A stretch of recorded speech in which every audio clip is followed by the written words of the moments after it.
Hello दोस्तों, मैं हूं श्रवण कुमार और स्टडी फाउंडेशन साइंस में आपका स्वागत करता हूं। आज हम पढ़ेंगे न्यूट्रिशन इन ह्यूमंस। हम लोग ने पिछले वीडियो में देखा है न्यूट्रिशन इन अमीबा, अमीबा में कैसे न्यूट्रिशन होता है, किस तरह का न्यूट्रिशन होता है, ये सब के बारे में। आज उसी वीडियो को हम आगे करते हुए करते हैं कि न्यूट्रिशन इन ह्यूमंस क्या क्या होते हैं। आज इस वीडियो में हम लोग पढ़ेंगे कि एलिमेंट्री कैनाल्स में कौन कौन से आते हैं, इन सभी के बारे में पढ़ेंगे। तो बने रहिए हमारे साथ। तो चलिए शुरू करते हैं। ह्यूमंस में सबसे पहले बात आती है, हम लोग इसको पढ़ने से पहले ये देख लें कि हम लोग को इसमें पढ़ना कैसे कैसे है, और इसके पहले हम लोग एक माइंड मैप तैयार कर लेते हैं, यानी कि कॉन्सेप्ट मैप तैयार कर लेते हैं। तो सबसे पहले हम लोग देखेंगे एलिमेंट्री कैनाल के बारे में कि एलिमेंट्री कैनाल्स क्या होते हैं और डाइजेस्टिव ग्लैंड्स।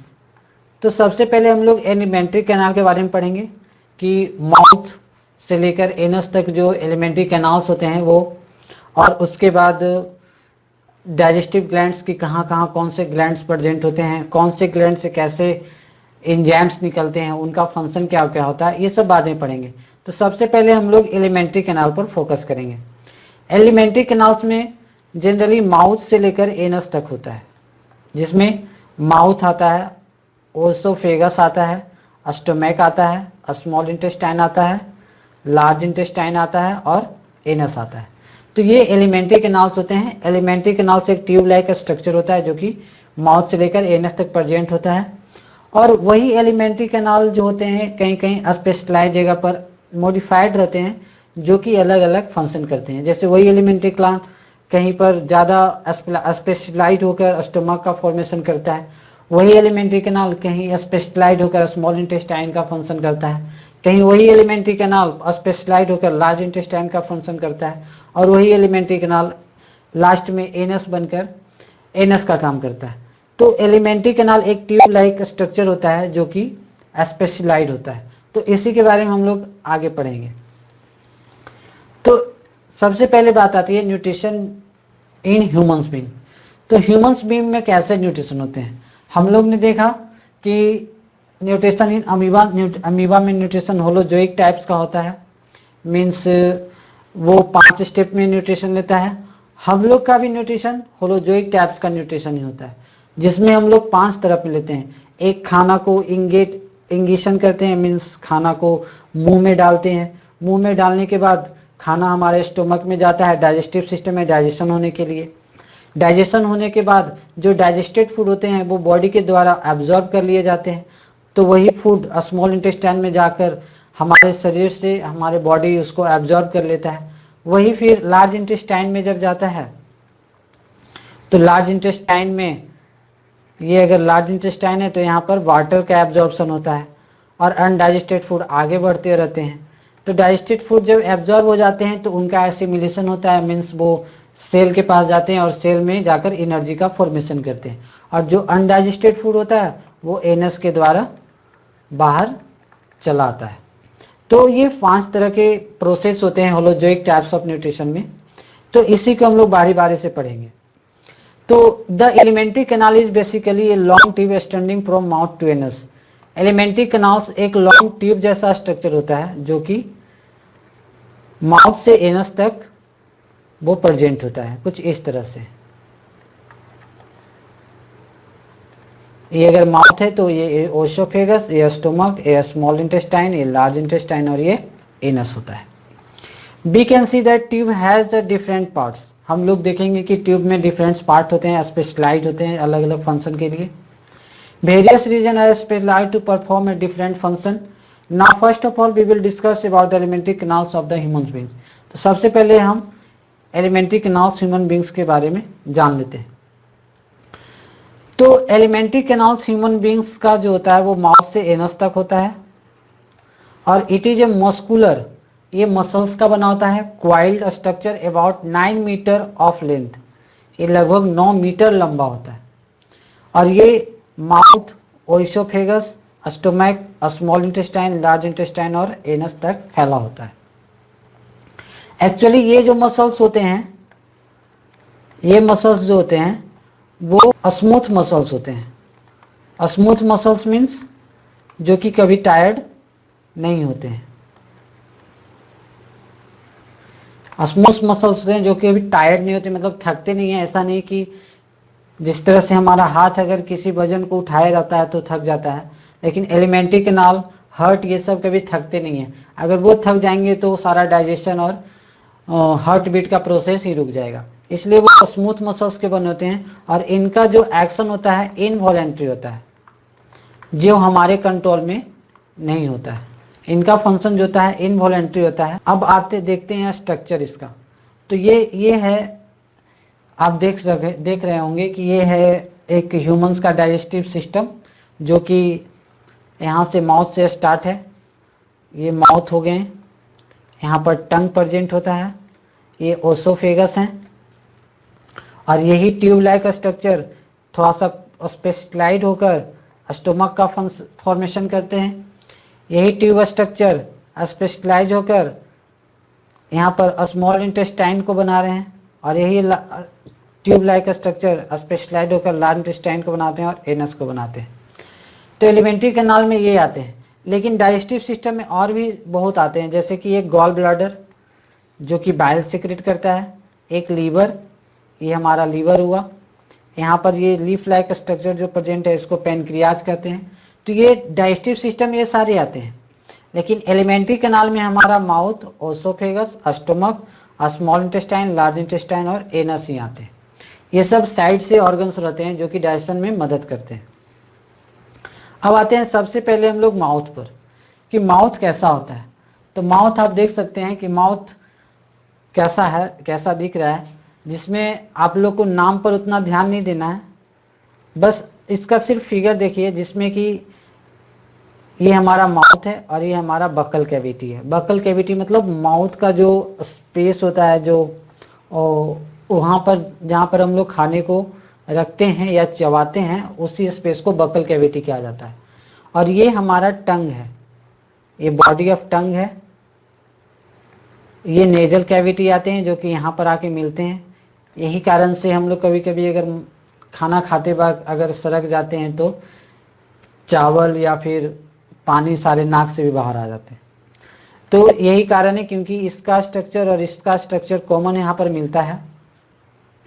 और ये यहाँ पर टूथ प्रेजेंट होते हैं, और उसके बाद यहाँ पर फायरिंग्स प्रेजेंट होते हैं, और यहाँ से फिर ये फूड पाइप में यानी कि भोजन हमारा चला जाता है, जो कि ओसोफेगस। तो माउथ के लिए देखिए, mouth leads with a buccal cavity, upper lower palate, इसको ऊपरी वाले हिस्सा को पैलेट कहते हैं, इसको पैलेट कहते हैं,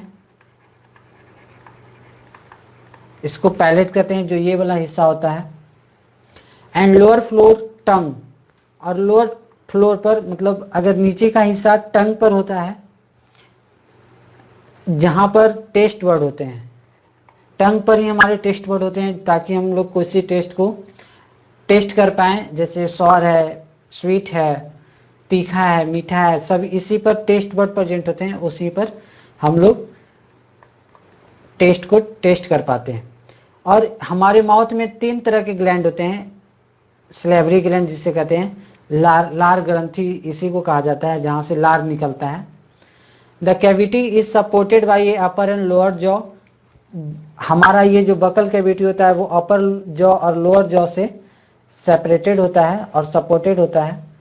both jaw arrange with teeth, ये दोनों जॉ टीथ से अरेंज होते हैं। तो ये तो हुआ माउथ का बात। अब आते हैं हम लोग, ये देखिए, ये है अपर लिप, ये होते हैं गम, जिसको ग्नाइवा भी कहा जाता है, गैंगीवा।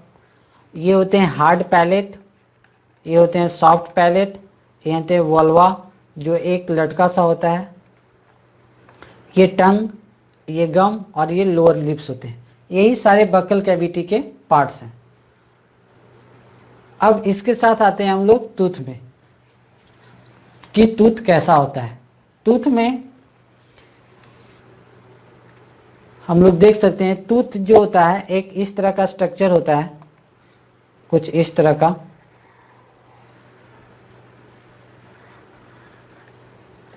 कुछ इस तरह का स्ट्रक्चर होता है प्रेजेंट, जो कि गम में ऐसे होते हैं, जो आप यहाँ पर देख रहे थे। इसके ऊपरी वाले हिस्सा को इनामेल कहा जाता है, उसके नीचे वाले हिस्सा को डेंटाइन कहा जाता है और उसके नीचे वाले पल्प कैविटी कहा जाता है, जहाँ पर हमारे ब्लड वेसल्स, नर्व, ये सब प्रेजेंट होते हैं। यही कारण से कभी कभी अगर हम लोग ज़्यादा ठंडा पानी पी लेते हैं तो हमें सिपसिवा या सिलसिलाहट जैसा लगता है, झंझनाहट सा लगता है दांत में, और ये ग्राइवा होता है जिसको गम कहा जाता है।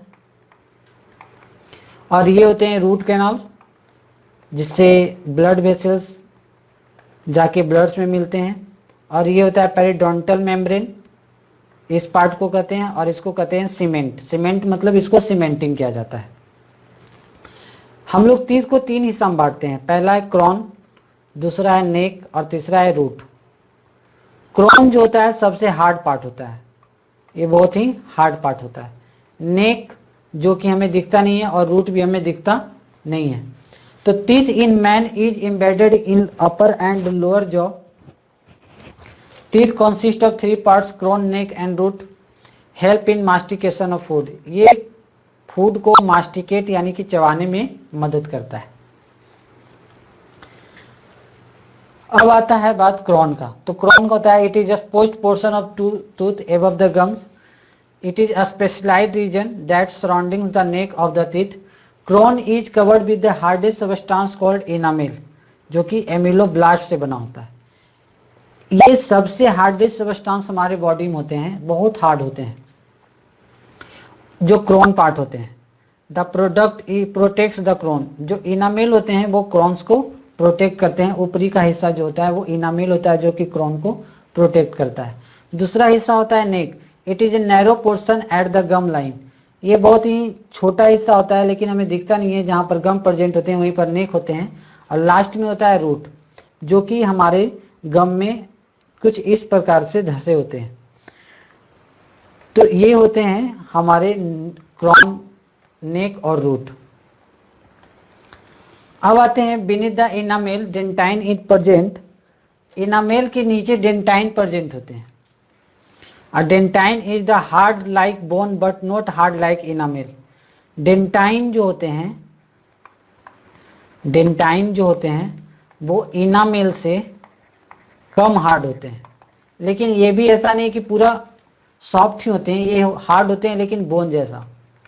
और इनामेल बहुत ही हार्ड होते हैं, जो कि सबसे ज़्यादा हार्ड अगर पूछा जाए हमारे शरीर में कौन सा है तो इनामेल ही होगा। Dentine is made of a special type of cell called odontoblast. Enamel बने हुए थे एमाइलोब्लास्ट से, और डेंटाइन हमारे बने होते हैं ओडोंटोब्लास्ट से। Inside the dentine there is a pulp cavity that carries nerve fibers, blood vessels and sensory cells. Cement. It is a bone-like hard substance around the root that holds the tooth in its socket and periodontal membrane cover the cement. Cement क्या होते हैं? वो root का part होता है जो कि हमारे टीथ को एक सॉकेट जैसा उसको गम में उसे फंसाए रखने का मदद करता है, जिससे वो बहुत ही हार्ड होता है और वो ज़्यादा हिलता डुलता नहीं है। उसको अगर हिलने डोलने पर वो जिस तरह से ईंट अगर सीमेंट से हल्का सा भी हिल जाता है तो ईंट टूट जाता है, उस तरह से ही टूथ भी अगर अपना सीमेंट से हल्का सा भी हिल जाता है तो वो बाद में टूट जाता है। तो ये पार्ट होते हैं कुछ टीथ के। टीथ 4 तरह के जनरली होते हैं। एक इंसीजर टीथ, एक होते हैं इंसीजर टीथ, एक होते हैं कैनाइन टीथ, एक होते हैं प्रीमोलर और molar teeth. Incisor teeth front में पाए जाते हैं। ये जो सामने 2 दिखते हैं ऊपर नीचे वो इंसीजर होते हैं। ये चिसल शेप्ड शार्प एज, ये नुकीले होते हैं और इनका फंक्शन बाइटिंग ऑफ फूड होता है, मीन्स खाने को काटने के लिए। कैनाइन जो होते हैं वो आइदर साइड में प्रेजेंट होते हैं। इस साइड में जो प्रेजेंट होते हैं नुकीले टाइप के वो कैनाइन्स होते हैं। ये थोड़ा ज़्यादा पॉइंटेड होते हैं और इसका फंक्शन में टीयरिंग होता है। फंक्शन इसका टीयरिंग होता है, किसी चीज़ को फाड़ने उड़ने में। कैनाइन जो होता है वो मोर डेवलप होता है, more develop in carnivorous animals, in carnivorous animals. ये कार्निवोरस एनिमल्स में कुछ ज़्यादा ही डेवलप होते हैं। और आता है तीसरा प्रीमोलर। ये केनाइन के थोड़ा इधर पाए जाते हैं, जो कि ये 2 पॉइंट अब ऊपर और जिनका एक ऊपर में रूट्स होता है, 2 नीचे में रूट्स होते हैं। इनको टीयरिंग एंड ग्रेडिंग टीथ कहा जाता है। मीन्स यहाँ पर आकर खाना अच्छे से ग्रेडिंग करता है, ग्रेडिंग होता है। और ये मोलर टीथ सबसे लास्ट में पाए जाते हैं, जो कि जिनका काम chewing and grinding of food ही है। तो प्रीमोलर और मोलर मेनली ग्रेडिंग में मदद करते हैं, च्यूइंग में मदद करते हैं, लेकिन केनाइन और इंसीजर टीयरिंग और बाइटिंग में मदद करते हैं। तो ये दोनों जो होते हैं टीयरिंग और बाइटिंग में मदद करते हैं। अब आगे आता है टीथ का स्ट्रक्चर अरेंजमेंट। हमारे लाइफ स्पान में 2 बार टीथ आते हैं, एक मिल्क टीथ होते हैं और एक परमानेंट टीथ होते हैं। ये मिल्क टीथ होते हैं और एक परमानेंट टीथ होते हैं। एक परमानेंट टीथ होते हैं और एक होते हैं मिल्क टीथ। तो परमानेंट टीथ, मिल्क टीथ बस इतने ही होते हैं, एक बार वो आते हैं, उसके बाद दोबारा नहीं आते। लेकिन परमानेंट टीथ एक बार टूट गया तो दोबारा फिर कभी नहीं आएगा। तो ये होते हैं परमानेंट टीथ और एक होते हैं मिल्क टीथ। अब टीथ में जो होता है, एक टीथ होता है विजडम टीथ, जो कि बहुत किसी को तो आता भी नहीं है, लेकिन किसी को आता भी तो बहुत उम्र में आता है। मीन्स जब वो 25-26 साल के होते हैं तब जाकर ये विजडम टीथ आता है, जिसको हम लोग बुद्धि का दांत कहते हैं। बुद्धि का दांत।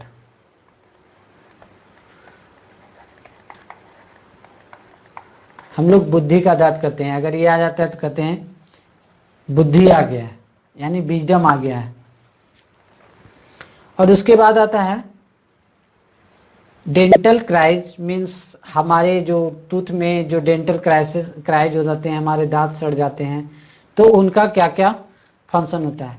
एक्चुअली क्या होते हैं, इसमें एक बैक्टीरिया है जिसका नाम है स्ट्रेप्टोकोकस म्यूटेंस। यही रिस्पॉन्सिबल होते हैं डेंटल क्राइज के लिए। डेंटल कैरिज जो होता है वो टूथ डीके होता है। डेंटल क्राइज और tooth decay cause gradual softening of enamel. इसमें इनामेल सॉफ्ट हो जाता है। And dentine it brings when the bacteria streptococcus mutans acting on the sugar produce acid that soften the demineralize the enamels।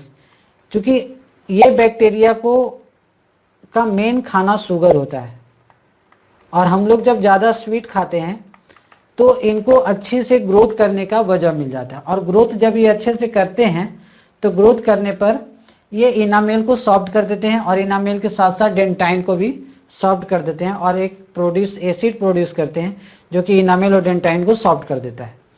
Message of bacterial set together with the food particle stick to the tooth to form a dental plaque. इसी के साथ जब ये बहुत ज़्यादा मात्रा में tooth के साथ कहीं जाके चिपक जाते हैं तो उनके साथ एक डेंटल प्लैक भी क्रिएट करते हैं, जिससे कि ब्लडिंग होने लगता है। इसी में ब्लडिंग होने लगता है टूथ से।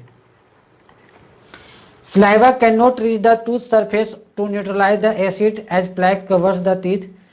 Brushing the teeth after eating removes the plaque before the bacteria produce acid. इसलिए ब्रशिंग बार बार करने से ये होता है कि वो एसिड होता है वो वहाँ से रिमूव कर दिया जाता है, जहाँ की बैक्टीरिया आके अच्छे से ग्रो ना कर पाए। इन अनट्रीटेड माइक्रोऑर्गेनिज्म में envelope the pulp causing inflammation and infection. तो ये जो पल्प होते हैं वो इन्फ्लामेशन और इन्फेक्शन को जनरेट करते हैं। डेंटल कैरिज में देखिए, सबसे पहले बहुत ही अच्छा हेल्दी टीथ होता है। उसके बाद जब ये थोड़ा सा प्लैक आने लगता है, जब पीला पीला पड़ने लगता है तो ये धीरे धीरे सड़ने लगता है।